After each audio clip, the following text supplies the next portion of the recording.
Bad trip. Ayoko na. Pare, ba't mo tinapon yun?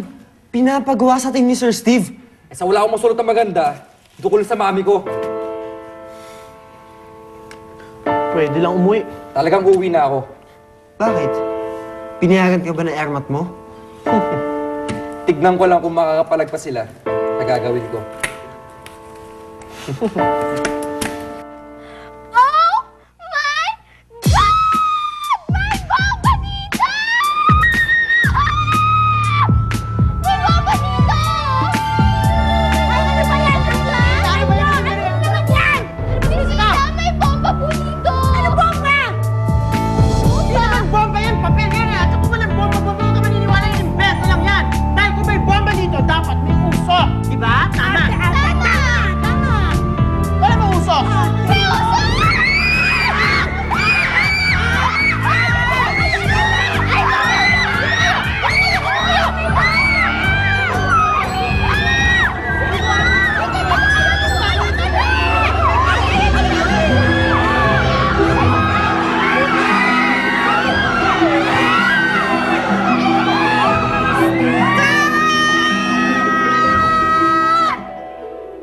Stop this nonsense!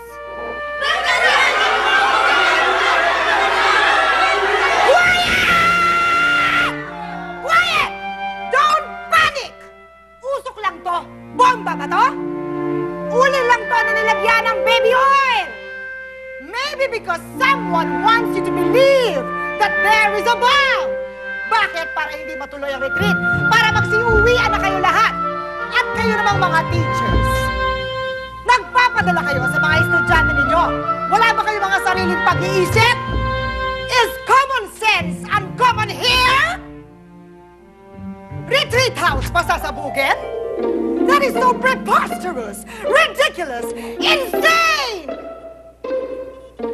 And I don't see any logic behind this. But I can see who is behind this. Mr. Di Makulangan! Ako? Ba't ako?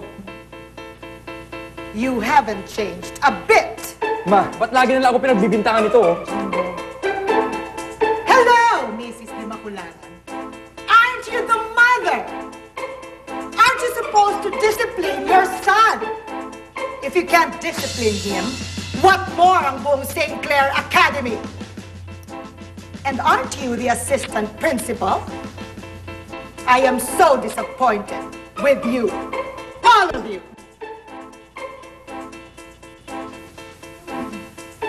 And now that everybody has come down, may I please introduce myself to the students. My name is Mrs. Barbarella Bungkalan Jackson, Ph.D.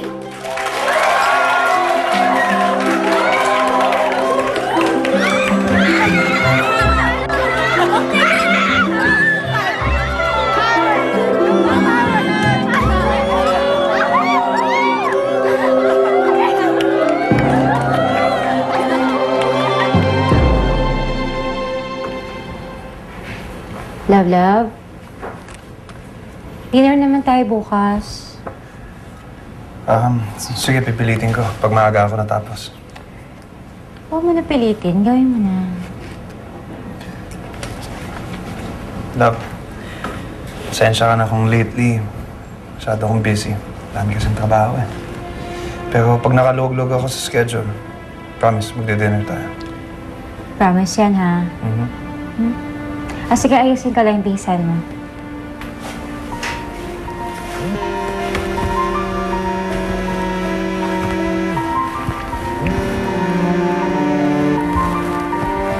Hello? Di ba sinabi ko huwag kang makulit? May ayusin lang ako, tapos tsaka tayo mag-usap. At isa pa, huwag kang tatawag dito.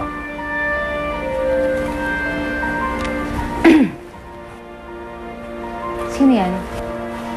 Wala, kliyente na nagpa-follow up lang ng papeles niya sa munisipyo. Kulit eh.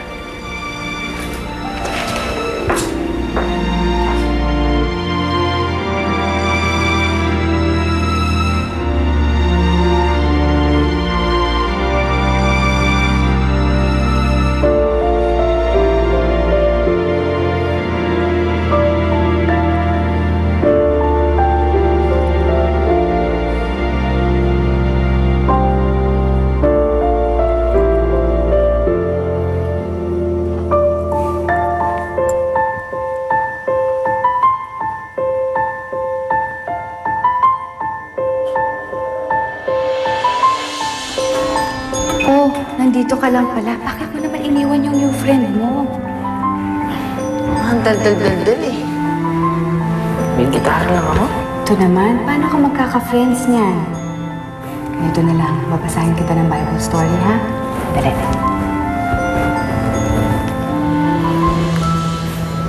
O ito, pakinggan mo yung story, ha? Ang title, Everybody Needs a Friend. Even though God made a beautiful garden for Adam, Adam was still lonely. And why? Kasi wala siyang friend. Mag-isa lang siya.